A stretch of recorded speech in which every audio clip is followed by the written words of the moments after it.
স্বামী বিবেকানন্দ দৃষ্টিতে মাতা ঠাকুরানী, স্বামী পূর্ণাত্মানন্দ।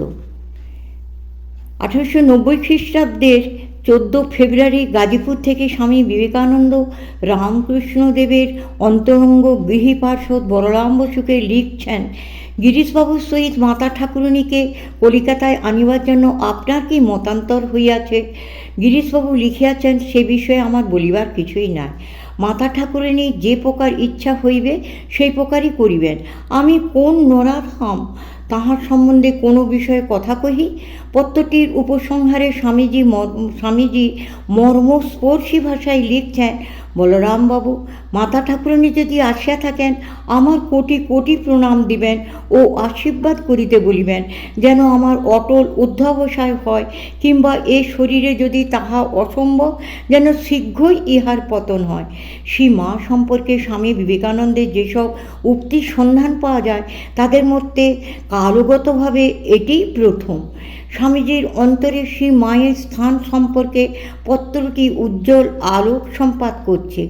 শ্রী রামকৃষ্ণ সম্পর্কে স্বামী বিবেকানন্দ অকুণ্ঠিত চিত্তে বলেছিলেন, আমি তার জন্ম জন্মান্তরের দাস, এই আমার পরম ভাগ্য। তস্য দাস দাস দাসও হয়ং। শ্রী মাকে স্বামীজি শ্রী রামকৃষ্ণের সঙ্গে অভিন্ন জ্ঞান করতেন। তাঁর দৃষ্টিতে এক অখণ্ড সত্তায় দুই দেহাধারে আপনাকে প্রকাশিত করেছেন।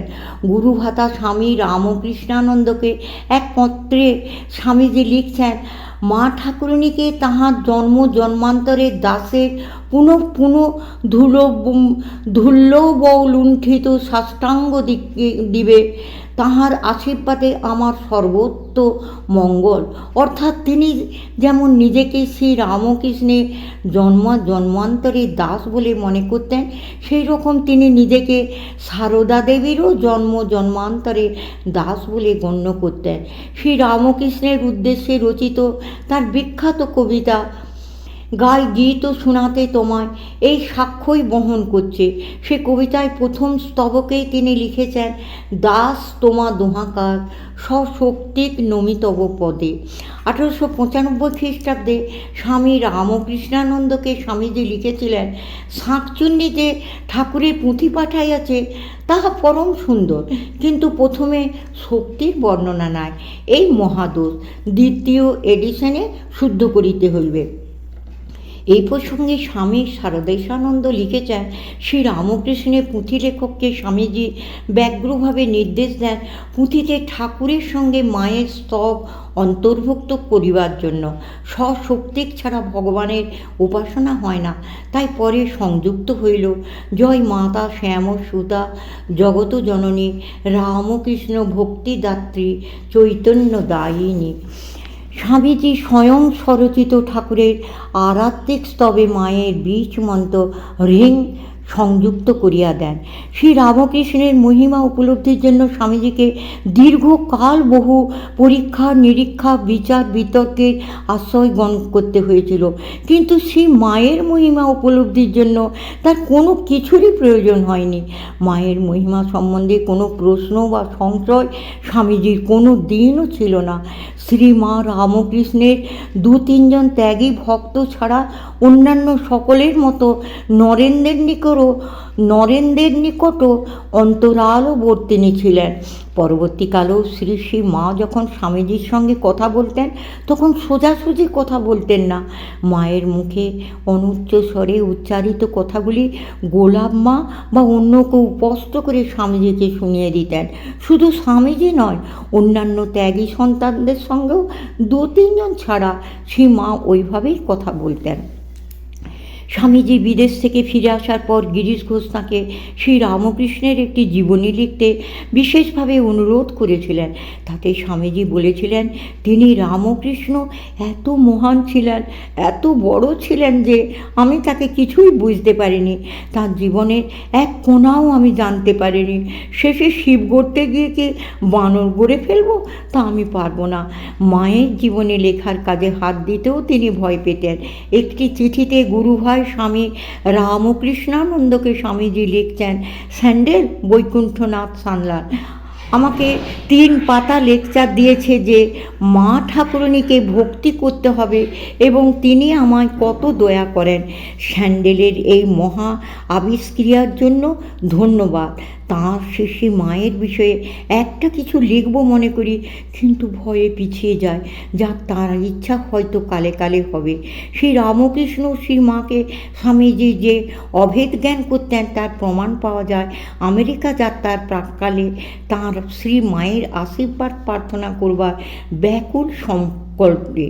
ঘটনাটি এই, স্বামীজির মনে আমেরিকা যাওয়ার সংকল্প প্রায় স্থির হয়ে গেলেও এই বিষয়ে সম্পূর্ণ সন্দেহমুক্ত হওয়ার জন্য তিনি ভাবলেন, আচ্ছা, শিষ্য মা তো ঠাকুরের অংশস্বরূপিণী, তাকে একখানি পত্র লিখলে হয় না?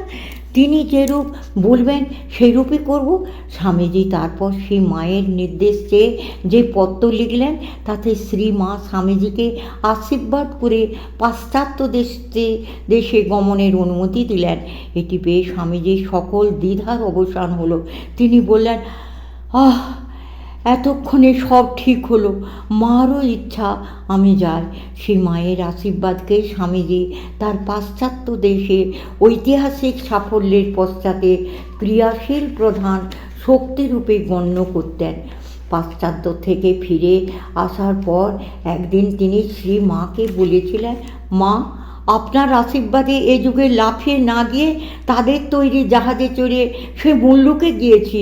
আবার স্বামী শারদেশানন্দ বলছেন, তিনি ছোট মায়ের কনিষ্ঠ ভাতৃবধূ মুখে শুনেছেন যে বিশ্ব জয় করে ফেরবার পর স্বামীজি যেদিন প্রথম শিষ্যে মায়ের চরণ বন্দনা করলেন, সেদিন ছোট মামির ভাষায় রাজার মতো চেহারা ঠাকুরজির পায়ে লম্বা হয়ে পড়ল, জোর হাতে বলল, মা, সাহেবের ছেলেকে খোড়া করেছি তোমার কৃপায়। এই দর্শনের আরেকটি প্রত্যক্ষদর্শীর বিবরণ পায় কুমুদবন্ধু সেনের স্মৃতিকথায়। তিনি লিখেছেন, মা তাঁর ঘরের দরজায় সর্বাঙ্গ চাদরে ঢেকে নীরবে দাঁড়িয়েছিলেন। স্বামীজি তার সামনে এসে সোজা মাটিতে শুয়ে তাঁকে সাষ্টাঙ্গে প্রণাম করলেন, কিন্তু সাধারণ রীতি অনুযায়ী তার পাদস্পর্শ করলেন না।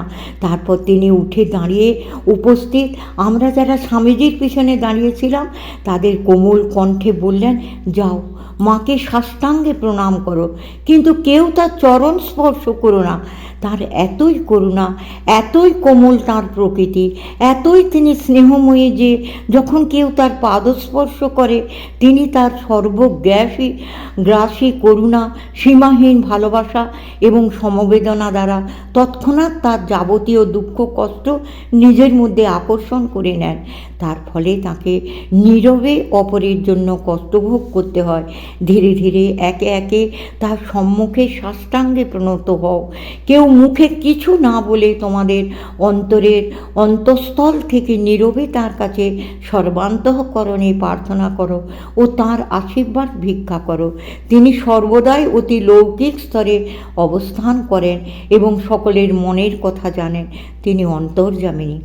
আমাদের সকলের প্রণাম শেষ হলে গোলাম মা নীরবতা ভঙ্গ করে স্বামীজিকে অত্যন্ত স্নেহপূর্ণ স্বরে বললেন, মা জানতে চাইছেন দার্জিলিংয়ে তোমার শরীর কেমন ছিল, বিশেষ উপকার হয়েছে কি? স্বামীজি, হ্যাঁ, সেখানে অনেকটা ভালো ছিলাম। গোলাম মা বলছেন, ঠাকুর সর্বদাই তোমার সঙ্গে আছেন আর জগতের কল্যাণের জন্য তোমার আরও অনেক কাজ করতে হবে। স্বামীজি, আমি প্রত্যক্ষভাবে দেখতে পাই, অনুভব করি এবং উপলব্ধি করি যে আমি ঠাকুরের যন্ত্র মাত্র। যেভাবে যেসব অসাধারণ বিরাট সব ব্যাপার ঘটছে আর যেভাবে ওদেশের মেয়ে পুরুষ ঠাকুরের কাজে জীবন উৎসর্গ করতে এবং ঠাকুরের বাণী প্রচার করতে আমাকে নিঃস্বার্থভাবে সাহায্য করার আগ্রহ দেখিয়েছে, তাতে আমি নিজেই কখনো কখনো অবাক হয়ে যাই। আমি মায়ের আশীর্বাদ নিয়ে আমেরিকায় গিয়েছিলাম। সেখানে আমার বক্তৃতার মাধ্যমে মানুষের মনে যে সাড়া জাগাতে সমর্থ হয়েছিলাম এবং তাদের কাছে যে অভাবনীয় সম্মান লাভ করেছিলাম, তাতে আমি তৎক্ষণাৎ বুঝেছিলাম যে মায়ের আশীর্বাদের শক্তিতেই ওই অসম্ভব সম্ভব হয়েছিল। এই কথাই স্বামীজি এক পত্রে স্বামী শিবানন্দকে লিখে লিখেছিলেন, তারক ভায়া আমেরিকা আসবার আগে মাকে আশীর্বাদ করতে চিঠি লিখেছিলুম। তিনি এক আশীর্বাদ দিলেন, অমনি হুপ করে পগার পার। এই বুঝো। উল্লিখিত পত্রে কয়েক ছত্র পরে স্বামীজি হুপ শব্দটি আরও একবার ব্যবহার করেছেন। এই হুপ শব্দটির ব্যবহার সেই মায়ের আশীর্বাদ নিয়ে তার সাগর পারে যাত্রা করার কথা। আবার কয়েক ছত্র পরে কো রামঃ লেখা এবং অন্য এক সময়ে সেই মাকে স্বামীজির মা আপনার আশীর্বাদে এই যুগে লাফিয়ে না গিয়ে তাদের তৈরি জাহাজে চড়ে সে মুল্লুকে গিয়েছি বলা থেকে মনে হয় যেন স্বামীজি এখানে মহাবীর হনুমানের মধ্যে নিজের, সেই মায়ের মধ্যে সীতা এবং শ্রী রামকৃষ্ণের মধ্যে রামচন্দ্রের প্রতিরূপ দেখেছেন। এই প্রসঙ্গে উল্লেখ্য, শ্রী রামকৃষ্ণ নিজের পরিচয় দিতে গিয়ে তাঁর তিরোভাবের আগে স্পষ্টই অঙ্গীকার করেছিলেন তিনি ত্রেতা যুগে রামচন্দ্র রূপে এবং দ্বাপর যুগে কৃষ্ণ রূপে এসেছিলেন, একথা সর্বজনবিদিত। তাছাড়া শ্রী রামকৃষ্ণ সম্পর্কে স্বামীজির যে বিখ্যাত স্তোত্র আছে, আচণ্ডলা প্রতিহত বৈরয় যস্য প্রেম প্রবাহ, সেখানেও স্বামীজি শ্রী রামকৃষ্ণকে রামচন্দ্র ও কৃষ্ণের অবতার রূপে বর্ণনা করেছেন।